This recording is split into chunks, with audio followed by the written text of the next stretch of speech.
Ok, las 8:37, nuestro panel de los jueves con María Gabriela Huidobro, decana asociada del Tecnológico de Monterrey y académica de la UNAV. ¿Cómo estás, María Gabriela? Buenos días. Muy bien, ¿y tú? Buenos días. Buenos días, bien.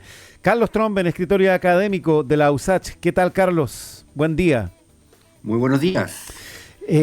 A ver, yo contaba tempranito que un 13 de mayo se celebra, se recuerda el Cristo de Mayo, ¿no? Esta procesión con esta figura, ¿no? Que está asociada a los, digamos, a los temblores, a los terremotos, a las catástrofes, derechamente. Pero, a ver, ¿cómo es esta historia que siempre se cita mucho? ¿Ah? Saquen al Cristo de Mayo y ese tipo de cosas, pero no necesariamente se conoce completa la historia, ¿no? ¿Cómo podemos contarla y darle el contexto, digamos, de época adecuado a esto? Partamos contigo, María Gabriela. Perfecto, sí, efectivamente el Cristo de Mayo, Señor de los Temblores, que en realidad es una figura que originalmente se llamaba el Señor de la Agonía, está relacionado con un terremoto en particular, pero a partir de como un milagro en el fondo que ocurre en este terremoto es que termina siendo asociado con la naturaleza telúrica de nuestro territorio. Y ese terremoto es el del 13 de mayo de 1647, es decir, pleno periodo colonial, en el fondo, cuando Santiago todavía era una ciudad muy pequeña y por lo mismo muy frágil, de adobe, con estos tejados de tierra cocida. Entonces fue un terremoto muy grande, al parecer, por lo que quedó documentado, y al mismo tiempo muy dañino. Y lo particular que tiene, y en asociación con el Cristo de Mayo, es que una vez pasado el terremoto, uno de los sacerdotes de la iglesia de los agustinos, donde justamente todavía está esta escultura de madera que había sido elaborada muy poquito antes, encontró que la escultura del Cristo, la imagen del Cristo, era lo único que se había mantenido incólume en la iglesia y en los alrededores. Entonces, eso se califica casi como un milagro, sobre todo porque lo único que se le había modificado, según el sacerdote Villarroel, es que se le había caído la corona de espinas y le había quedado como un collar en el cuello. Y cuando el sacerdote trató de acomodársela y volver a ajustarla como correspondía, cada vez que trataba de hacerlo venía una réplica. Entonces sintió el sacerdote que el Cristo quería permanecer así, y en la medida en que uno no le mueva la corona de espinas y por supuesto le rinda culto y le pida protección, se supone que debería estar garantizado que no deberíamos tener temblores.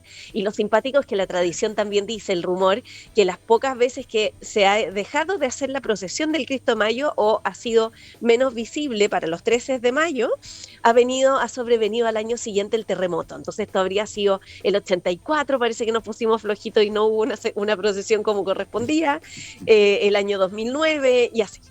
De ahí viene la tradición, que además tiene mucho más para hablar porque está asociada con Catalina de los Ríos La Quintrala, y obviamente podemos profundizar en todo eso. A ver, Carlos, ¿qué podemos aportar ahí en esos antecedentes que entrega María Gabriela?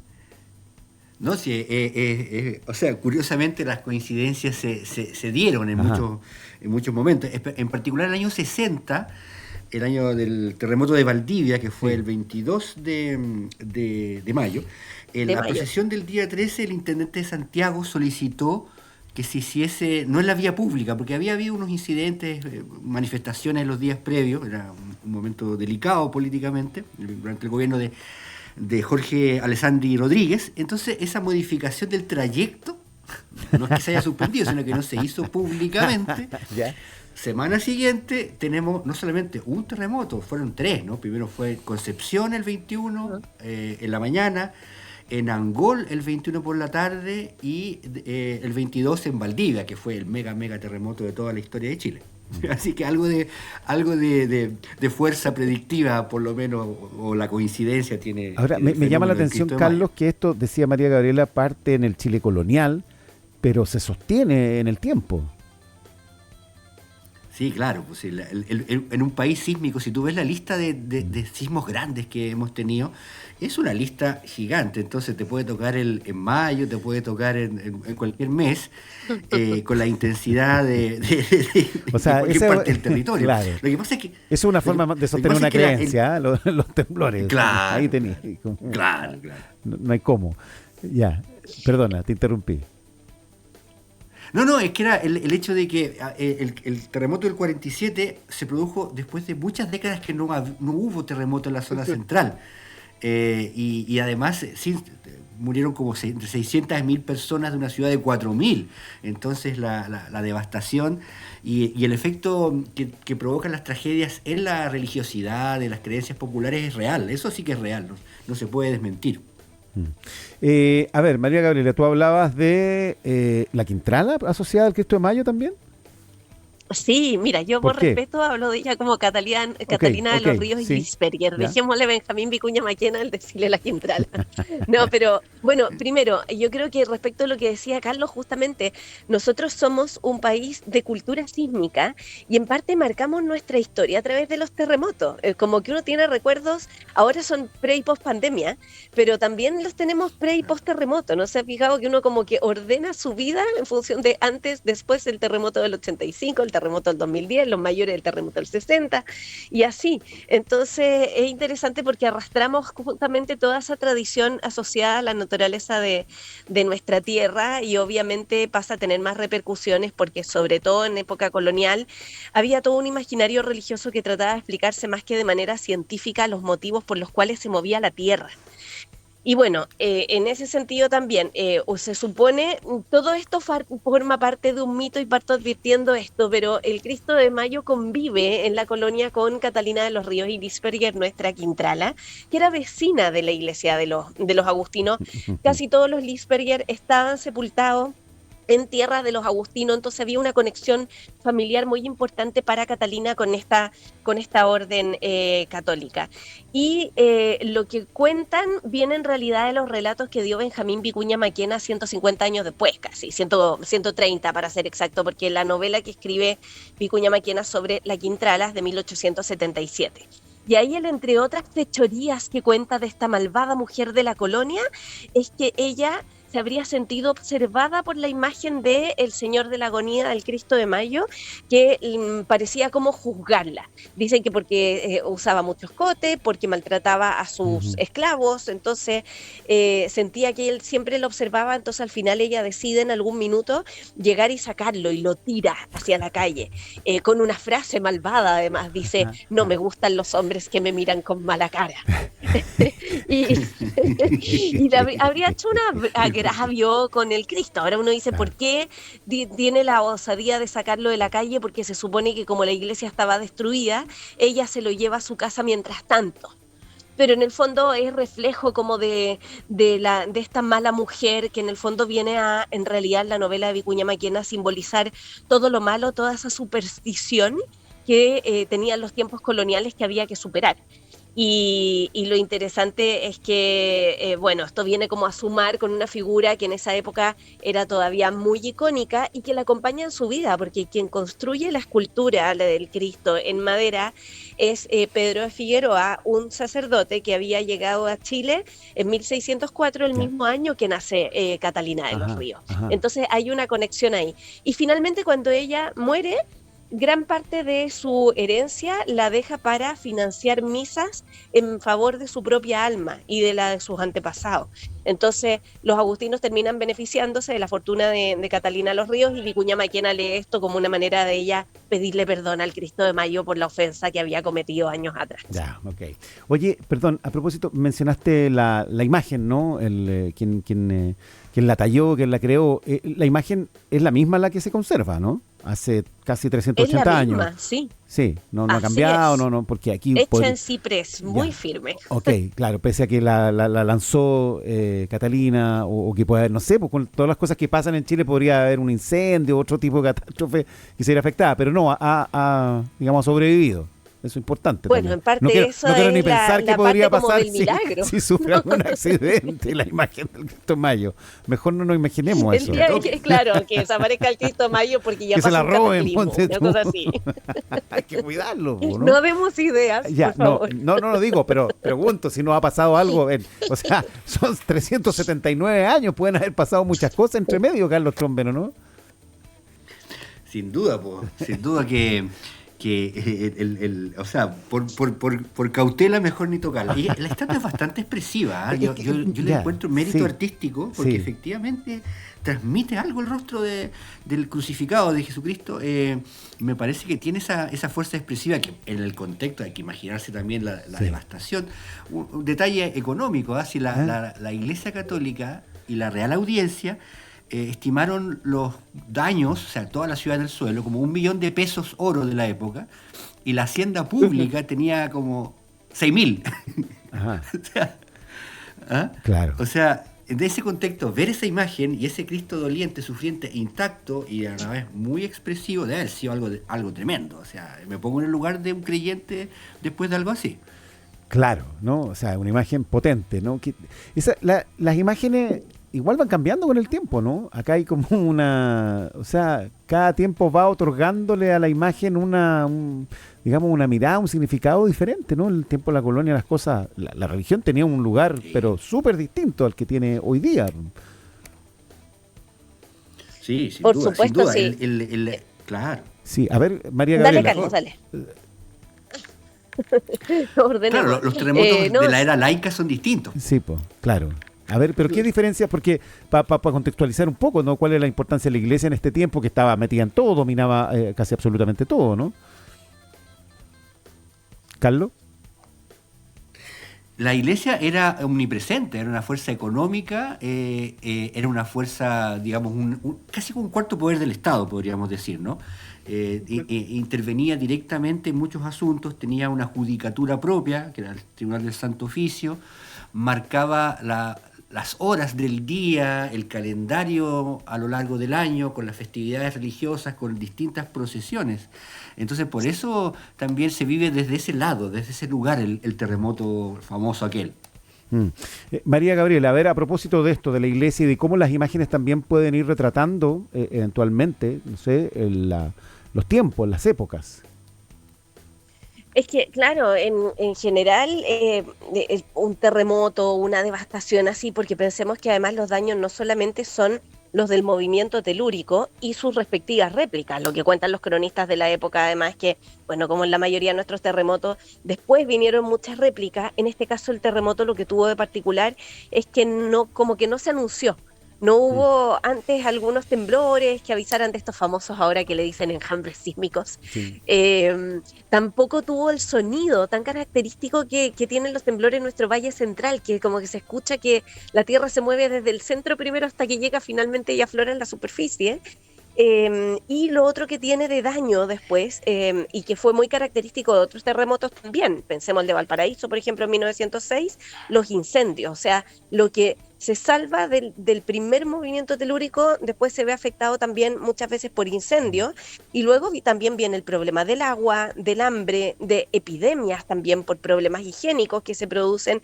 Entonces, todo una sensación de caos la que se genera en esos días, que finalmente lleva también a cuestionarse, sobre todo a personas muy creyentes, como dice Carlos, respecto de ¿por qué? Hay una señal divina que nos está diciendo que quizás tenemos que arrepentirnos de algo, hemos sido pecadores en exceso, se nos está castigando y por lo tanto se nos está llamando a vivir nuestra religiosidad de otra manera. Y eso no tiene que ver con que las personas no supieran cómo se producen los terremotos. Ciencia ha habido siempre, desde, bueno, el mundo clásico, que se viene registrando, observando la naturaleza y tratando de entenderla lo más objetivamente posible, pero independiente de que uno sepa que la placa se mueve, la pregunta es ¿por qué se mueve? ¿Quién la manda a moverse? ¿Y por qué nosotros en el fondo tenemos que padecer esto en este momento? Entonces, no es que siempre haya un choque entre fe y razón, sino que muchas veces la fe se entiende, sobre todo en una cultura tan religiosa como la colonial, como un plano trascendente a la razón, que es la que finalmente le da el sentido último. Ahora, hemos tenido distintos momentos, épocas de mayor religiosidad, de menor religiosidad. Hoy día tenemos una crisis de la fe, de la Iglesia Católica al menos, y eso también va marcando los momentos. Y la pregunta es, Carlos Trombent, si esta procesión, quiero ir a la procesión, siempre fue tan convocante, porque esto va a cambiar. O sea, de hecho, yo tuve que ponerme a revisar ahora si se había hecho efectivamente ayer en la, la procesión, porque me preocupé con todo lo que están contando ustedes. Y efectivamente se hizo, pero no tiene la convocatoria ni digamos, en la cobertura mediática que uno podría asumir en otras épocas, ¿no? ¿Cómo ha sido esta evolución de la participación de la gente en la procesión, dada la importancia que puede haber tenido, digamos, en determinados momentos de la historia, ¿no?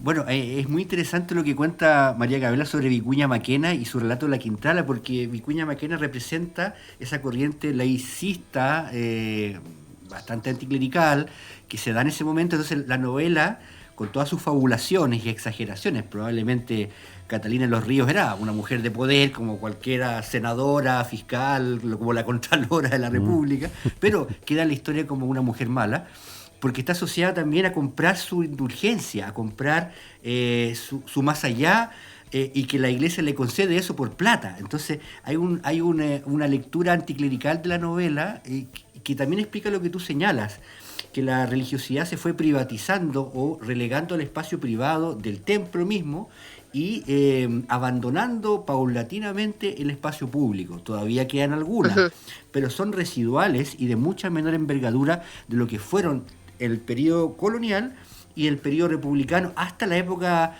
en que el liberalismo y el laicismo se imponen en la generación más o menos la de Vicuña Maquena. Y en cuanto a las procesiones, ¿cómo ha sido esto? En algún momento yo me imagino que esto fue súper convocante, María Gabriela, ¿no? Claro que sí, o sea, y además no solo en particular del Cristo de Mayo, había muchas procesiones, como dice Carlos, en distintos momentos, porque efectivamente el quehacer de la vida urbana, bueno, en parte rural también, se regía por estos calendarios litúrgicos, entonces formaba parte como de las principales fiestas de la ciudad el participar de estas procesiones. La del Cristo de Mayo era una de las relevantes, pero no era la única. Y efectivamente lo que va pasando a lo largo del tiempo es que muchas de ellas van desapareciendo, van perdiendo visibilidad, hasta que finalmente quedan muchas veces marcadas en nuestro calendario con el nombre de algún santo que no recordamos ya quién es, o de algún momento de de aquellos marcados por la vida de Cristo, que también van perdiendo esa notoriedad que tuvieron en una época en que nuestro Estado se declaraba como católico. Entonces, dentro de todo, la de Cristo de Mayo ahora nosotros no la vemos, a menos que fuéramos a la calle y que viéramos algunos posteos en Instagram a veces que aparecen respecto de la procesión, pero pasan a formar parte más bien de la vida privada de la gente, de su manera de entenderse en la religión, y no forman parte ya de nuestra sociedad directamente. No nos convocan a todos y eso es lo que le resta finalmente visibilidad. Ya, el Cristo de Mayo, entonces, el Señor de los Temblores. Esto, obviamente, en cada momento, Carlos puede haber tenido más o menos afinidades también del mundo político, ¿no? Ahí la asociación con estos mundos, me imagino que también tiene cruces, ¿no? Participar de la ceremonia, participar de la procesión, no lo sé. Claro. Bueno, hoy en día eso va quedando en el Te Deum, ¿no es cierto? En la figuración que tienen las distintas autoridades o rangos dentro del Estado, en ese encuentro que ahora es ecuménico, ¿no es cierto? Sí. Y con una primacía de la Iglesia Católica, pero participan otros cultos. Y lo interesante también en ese sentido, ¿no es cierto?, es reflexionar sobre la manera en que se interpreta la tragedia. A mí me encantó la explicación y la reflexión de María Gabriela sobre cómo la religión, incluso en tiempos de ciencia, dice, bueno, en realidad hay una causa ulterior, original, de esto que nos desampara. Y versus la interpretación materialista 100%, y en este sentido me viene a la memoria algo no relacionado con el Cristo de Mayo, sino que también con una tragedia vinculada a la religión, como el incendio de la iglesia de la Compañía. Claro. ¿No? Que ocurrió más o menos en la época de Vicuña Maquena, ¿no? De hecho, la fundación del Cuerpo Bombero tuvo mucho que ver Vicuña Maquena. Ahí la lectura es súper anticlerical. Estas personas se reúnen en un lugar sin condiciones de seguridad y cuestionamiento. Exponen a la gente a esto, la Iglesia Católica. Hubo mucha crítica de ese tenor a las prácticas religiosas masivas, ¿no? Entonces, ahí algo puede haber comenzado de erosionarse. Hoy en día también se puede ver en la poca afluencia a las iglesias, cómo las iglesias se van transformando más bien en objetos culturales que de culto, ¿no? Como en espacios de conciertos, en fin. hay un tema importante ahí, una evolución relevante en nuestra sociedad. Ya. Les doy las gracias como cada semana a María Gabriela Huidobro, decana social tecnológico de Monterrey y académica de la UNAV, y a don Carlos Tromben, escritor y académico de USACH, por estas conversaciones que siempre nos sacan un poquito de la contingencia, aunque siempre tienen un anclaje en lo que está pasando también, ¿no? En este caso, la extraordinaria historia del Cristo de Mayo, el Señor de los Temblores. Les mando un abrazo a ambos a la distancia. Igualmente, Un que abrazo. tengan un lindo día. Hasta la próxima, son las 8:57.